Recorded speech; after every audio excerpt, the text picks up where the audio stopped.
अरे उठो राजकुमारी जी। हाँ? सुबह हो गई, सूरज निकलने वाला है। उठो, चलकर गाय का दूध निकालो। उठो। मेरा लाडला पुत्र पुरेंद्र दूध के बिना रह नहीं सकता। उसे शीघ्र ही दूध चाहिए। अरे टुकुर टुकुर मुंह क्या देख रहा है? उठ। और सुनो, दूध की एक बूंद भी नीचे ना गिरे। और ये भी ध्यान रहे, ये गाय तुम्हारे भैया या मामा की नहीं है। ये तो मैं अपने पिता के घर से लाई हूँ। यदि ये गाय मैं नहीं लाती तो मेरा निकम्मा पति मुझे और मेरे पुत्र पुरेंद्र को भूखा ही मार देता। हाँ, चलो उठो।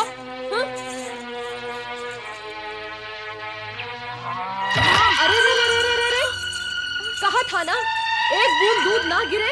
हाँ, सारा दूध गिरा दिया निर्लज्ज करिका। मामा से भीख मंगवाएगा क्या भांजे? हाँ? भाभी, गाय की ठोकर से गिर गया, मैं निकाल देती हूँ। चल निकाल जल्दी। हाँ, हाँ।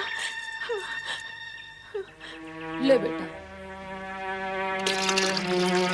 आजा आजा, काली आजा।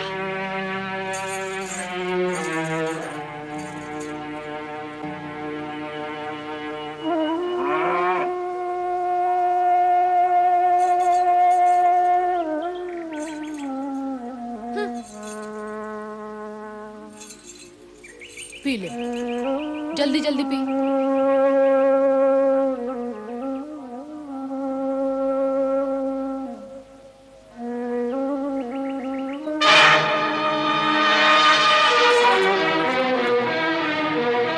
तू क्या देख रहा है आंखें चौड़ी करके?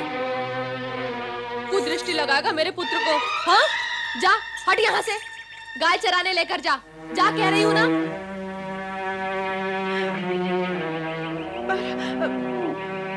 ले और दूध पी ले।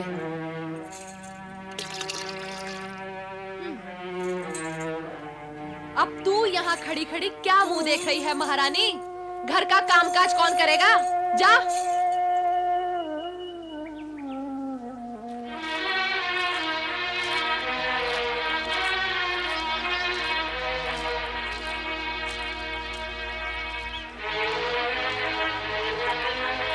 नारायण नारायण। प्रणाम माता। माता, आप अकेली इस समय इस वन प्रदेश में कहाँ जा रही हैं आप? ओहो नारद, प्रणाम का उत्तर लिए बिना ही तुमने तो प्रश्नों की श्रृंखला खड़ी कर दी है। क्षमा माता, क्षमा। प्रणाम का उत्तर आप फिर कभी दे देना। इस समय तो आप मुझे केवल ये बताएं कि आप जा कहाँ रही हैं। नारद, कैलाश पर मेरा मन नहीं लग रहा था। पुत्रों की स्मृति ने व्याकुल कर दिया है मुझे। दोनों ही मुझसे दूर चले गए हैं। कहाँ चले गए वो दोनों? जैसे तुम्हें कुछ ज्ञात ही नहीं। बुद्धि सिद्धि से विवाह करने के पश्चात गणेश तो अपने ससुराल में जा बैठा है और कार्तिकेय ने श्रीशैल पर्वत पर डेरा डाल दिया है। तो ऐसे में मैं कहाँ जाऊं? आप कहीं भी ना जाएं। आप कैलाश की महारानी और हिमालय की राज दुलारी हैं। आपका इस प्रकार कहीं भी जाना उचित नहीं। माता, यदि आप कहती तो भगवान भोलेनाथ आपके लिए वाहन की व्यवस्था भी कर देते। परंतु प्रतीत होता है माता, आप भगवान भोलेनाथ से बिना बताए कैलाश से चली आई हैं। माँ की ममता और पुत्र वात्सल्य ने मुझे इतना व्याकुल कर दिया है कि मैं उन्हें बताए बिना ही अपने पिता के पास जा रही हूँ। घोर आश्चर्य है। इसमें आश्चर्य कैसा नारद? भोलेनाथ की इच्छा के बिना पिता के घर जाने का परिणाम क्या आप भूल गई? अनर्थ को आमंत्रित ना करें। कृपया आप कैलाश लौट जाएं। क्या भगवान भोलेनाथ आपकी कोई भी इच्छा अपूर्ण रहने देंगे?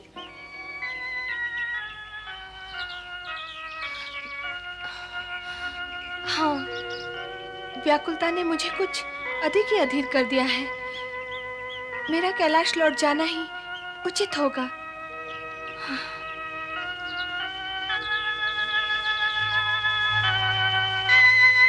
कैलाशपति, आपसे प्रेरणा पाकर मैंने माता पार्वती को कैलाश लौटाने का कार्य तो पूर्ण कर दिया है।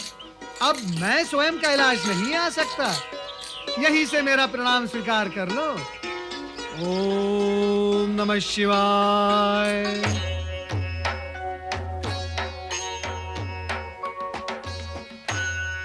भोलेनाथ तो आज भी समाधि में लीन है। न जाने पार्वती माता कब लौटेंगी। माता पार्वती आ गई। प्रणाम माता। माता प्रणाम। माता प्रणाम। माता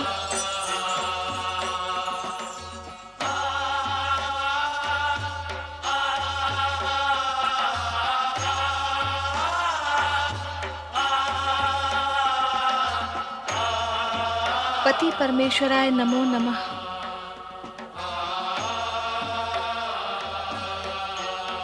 कहाँ चली गई थी देवी? गई तो थी पर जा न सकी। पर कहाँ और क्यों? यहाँ मेरा मन नहीं लग रहा था, इसलिए पिताश्री के घर जाने के विचार से निकली थी। पिता के घर? बिना निमंत्रण? बिना निमंत्रण तो कहीं भी नहीं जाना चाहिए देवी। तो क्या करूं? पुत्रों की स्मृति मुझे विकल करती रहती है। बार बार उनका प्रिय मुख मेरी आंखों के सामने आता है, पर न तो मैं उन्हें देख पाती हूँ, न ही उनसे मिल पाती हूँ। इसीलिए सोचा कि स्थान परिवर्तन से संभवतः मन शांत हो जाएगा।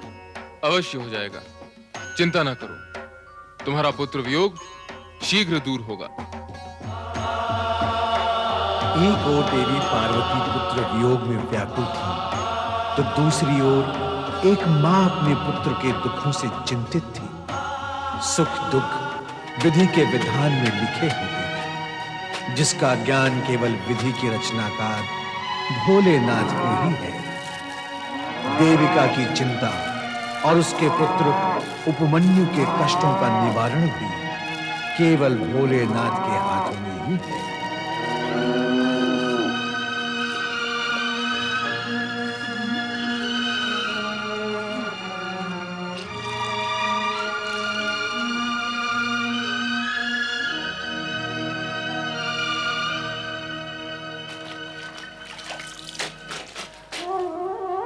इस भूख से तो अच्छा था अपने गांव में ही भिक्षा मांगकर पेट भर लेते।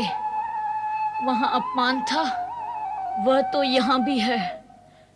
मारे भूख के प्राण बाहर आ रहे हैं।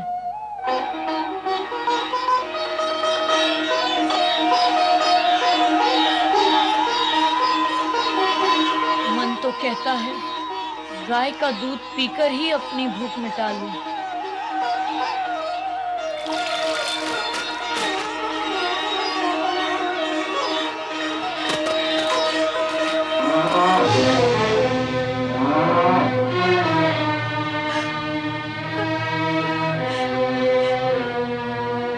नहीं नहीं, चोरी करना अपराध है।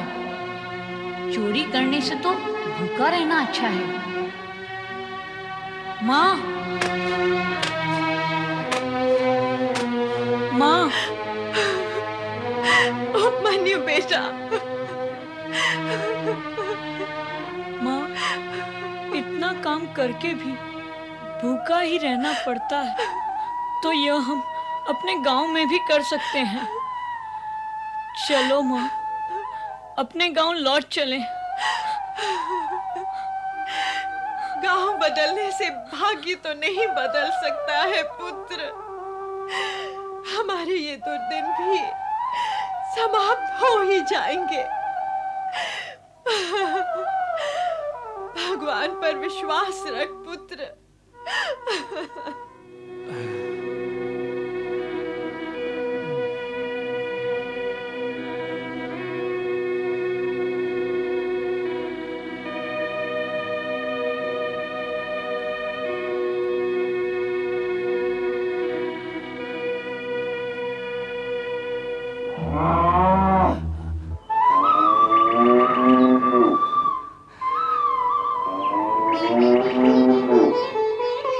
लो बहन, ये मिष्ठान है तुम्हारे और उपमन्यु के लिए। एक यजमान ने दिए हैं। तारा को पता चलता तो ये मिष्ठान पुरंदर को दे देती। लो, तुम और उपमन्यु खा लो। ये लो। मामा, मिष्ठान लाए हो हमारे लिए? हाँ उपमन्यु, ये मिष्ठान तुम्हारे लिए है। लो बेटे।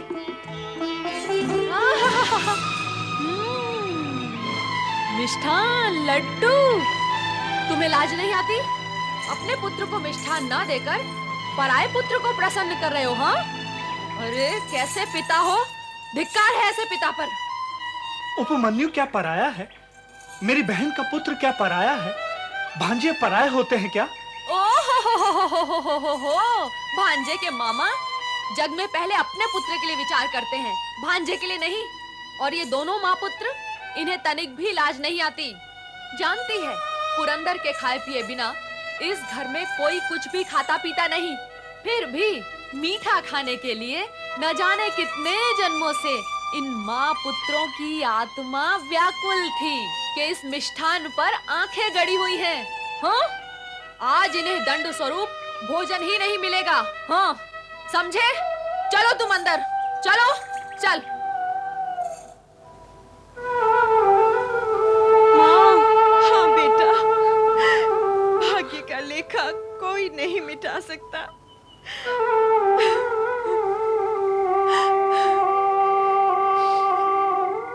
हे भोलेनाथ, हे कैलाशपति, क्या मेरे उपमन्यु के भाग्य में तुमने सिर्फ दुख ही दुख लिखे हैं, एक भी सुख नहीं लिखा।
परम देव, देवों के आदिदेव भगवान भोलेनाथ, क्या अपराध किया है मैंने और मेरे पुत्र उपमन्यु ने प्रभु? हम आपकी कृपा से वंचित क्यों हैं? क्यों हमें अपमान का विष पीना पड़ रहा है? क्यों हमें भूखा मरना पड़ रहा है प्रभु? मेरे पति व्याघ्रपाद आपके परम भक्त थे और मानते थे कि शिव भक्ति द्वारा वे शिव धाम तक अवश्य पहुंच जाएंगे। क्या वो सब असत्य था प्रभु? ओम नमः शिवाय, ओम नमः शिवाय। स्वामी, स्वामी, स्वामी, आप यहाँ भगवान शिव के चरणों में। स्वामी, आपको पता है, आपके चले जाने के पश्चात आपका पुत्र उपमन्यु दूध और भोजन के एक एक दाने के लिए तरस गया है।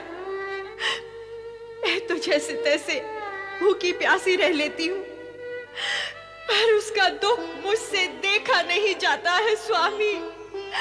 भगवान शिव पर आस्था रखो देविका, भगवान शिव पर आस्था रखो। हमारा पुत्र अभागा नहीं, वो शिव कृपा का पात्र बनेगा। उससे कहो कि वो शिव भक्ति में स्वयं को समर्पित कर दे और श्रद्धा के साथ डूब जाए शिव भक्ति में।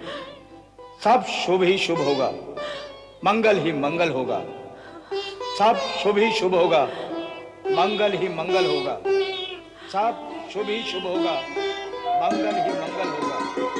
सब शुभ ही शुभ होगा, शुभ ही शुभ होगा, मंगल ही मंगल होगा। मंगल ही मंगल होगा।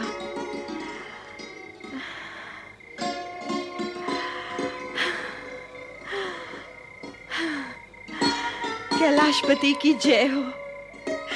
स्वप्न में भी मुझे मेरे स्वामी के दर्शन करा दिए। धन्य है भोलेनाथ, धन्य है। हे शिव शंकर, मेरे उपमन्यु की हर मनोकामना पूर्ण करना प्रभु, हर मनोकामना पूर्ण करना।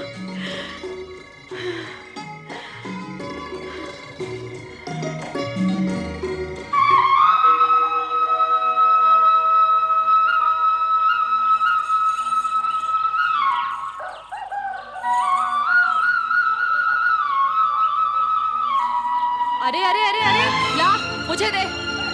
भाभी, थोड़ा सा दूध उपमन्यु को दे देती। बहुत दिनों से इसने दूध नहीं पिया है। बहुत दिनों से नहीं पिया तो क्या हुआ? इसके पेट में पीड़ा हुई? नहीं हुई ना? तो बस, और बहुत दिन तक नहीं पिएगा तो कुछ नहीं होगा इसे। हाँ? विधाता तेरी रक्षा करे बेटा। भाभी, थोड़ा सा दूध दे देती तो तुम्हारा बहुत उपकार होता। देखो ननन जी, दूध के लिए गाय चाहिए, गाय के लिए धन, और धन के लिए भाग्य चाहिए, और वो तुम्हारे पास है नहीं। वो होता तो तुम यहाँ क्यों आती?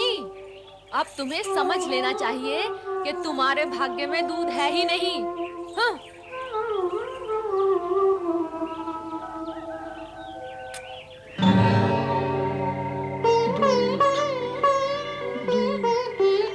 मुझे दूध चाहिए। दूध, दूध, मुझे दूध दो माँ। दूध, दूध, दूध, दूध, दूध, मुझे दूध चाहिए। दूध, दूध, मैं लाती हूँ। दूध, दूध, दूध, दूध, दूध, दूध, दूध, दूध, दूध, दूध, दूध, दूध, दूध, दूध, दूध, दूध,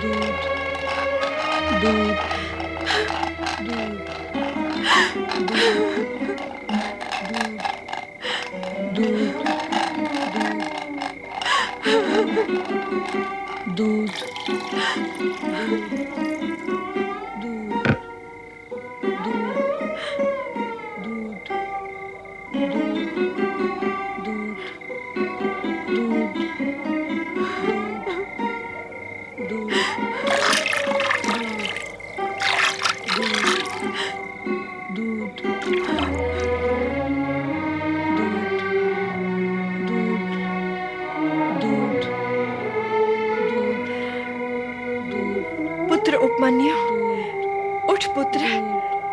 देख, मैं तेरे लिए क्या लाई हूँ। उठ, दूध पी ले पुत्र। दूध? हाँ।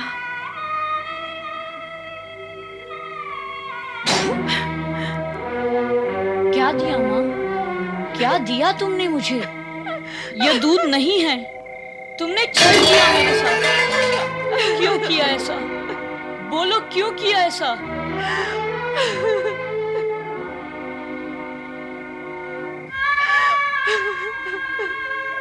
रो क्यों रही हो माँ? अरे पुत्र, तेरे और अपने भाग्य को रो रही हूँ पुत्र। मेरे भाग्य में तुझे पिलाने के लिए दूध तक नहीं है। मैं क्या करूं? पुत्र उपमन्यु, तुझे दूध पीना है ना? अरे तो शिव की आराधना कर, भगवान शिव की आराधना कर पुत्र। वे तुझे दूध का सागर प्रदान करेंगे। तेरे पिता की भी यही इच्छा थी पुत्र कि तू शिव की आराधना करे। शिव की आराधना कर पुत्र। सुन रहा है ना मैं क्या कह रही हूँ? शिव की आराधना कर।